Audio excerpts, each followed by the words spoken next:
my channel. I feel like I have to give a disclaimer for this video because every year the world gets more and more sensitive and I hate that.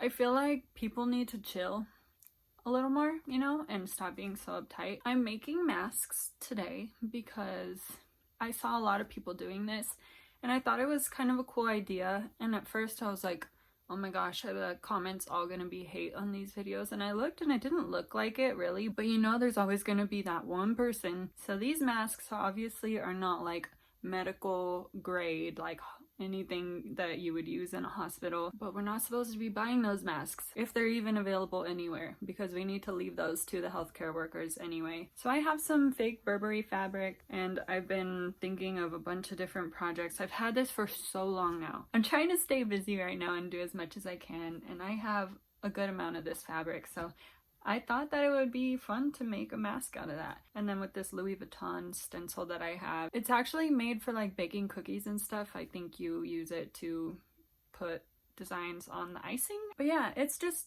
this is a fun video. So if you're one of those serious people, you could like click away. You don't have to stay here. It's all good. So stay tuned if you're a fun person like me and you want to learn how to make your own mask. By the way, you can use an old t-shirt, things like that. It's not like the best for a mask. A fabric like this I think would be better because it's kind of like a linen type of fabric. You know, like a bandana would be good. T-shirts, if it's this kind of material, like my pillowcase, probably not the best, but it's better than nothing. So you can use whatever you have, but I know that the safest thing is more of a material like this, like a tight woven cotton heavy fabric. This is the black one that I'm going to use for the Louis Vuitton fabric. I'm going to just paint on here. I cut an old shirt that was like a really heavy kind of cotton, kind of uncomfortable, not the softest fabric in the world, and I'm just gonna make do with that. So the very first thing that I did was print out this pattern that Nava Rose, I think that's how you say her name. She's a DIY queen on YouTube.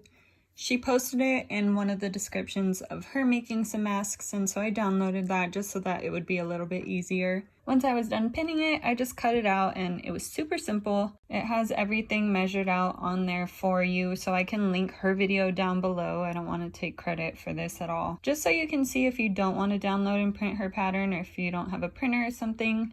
The length of this is 9 inches. The width is 7.5 inches. And then the seam allowance on the sides of the mask are 1 inch, and the seam allowance on the top and bottom are 3/4 of an inch. This is the paint that I'm using. It's acrylic paint, and I just had it laying around from another project, and I'm mixing it with textile medium. I'm not sure that this is like 100% necessary, but it does make it so that paint can be used on fabric, so I just wanted to do it just to be safe, and my little sister already had this, so it just worked out. So however much paint that you use, then you use about half of that amount of the textile medium and mix it together. I taped down this Louis Vuitton stencil that I have that I've been using for all kinds of stuff lately, and I'm just gonna paint and paint and paint and paint, as you will see. I did a dabbing motion with this because it just helped the paint to get into the fabric easier. And then once it was all done, I did a second coat.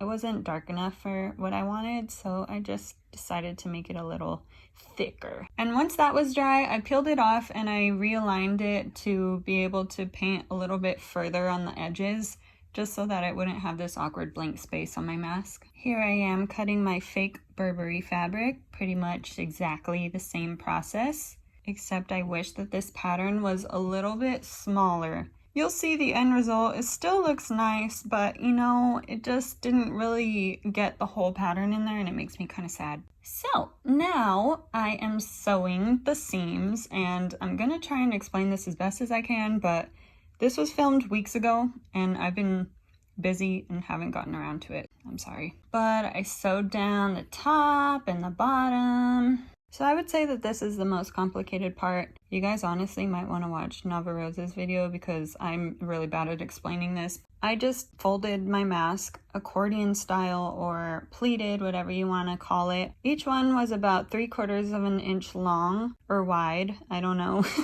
And I pinned them down made everything even, and then sewed the edges just to hold it all in place. Next, I got this headband that I don't wear anymore, and I cut it up to make some elastic straps. And here you can see me just sewing them on. I'm also not a pro at sewing, you guys, so don't trust what I do. Just maybe go watch some tutorials first. Once I sewed the top and bottom of the elastic, then I folded over the edge and I just made a seam that kept it all nice and neat so that the elastic isn't just like hanging there on my face. That probably would not be very comfortable. Here's the Burberry fabric, and you can just see the pleats a little bit easier, so I wanted to include that, but I did the exact same process for this mask. And here are the finished products. So stylish. I know they look a little funny, but this was fun. Thank you guys so much for watching. I hope you enjoyed this video. It was so much fun to make. I'm gonna hopefully get out and get some fresh air after this. That's definitely taking a toll on me and I need some fresh air. But please remember to give this video a thumbs up and subscribe if you haven't already. I love and appreciate you guys so much, and I'll see you in my next video. Bye!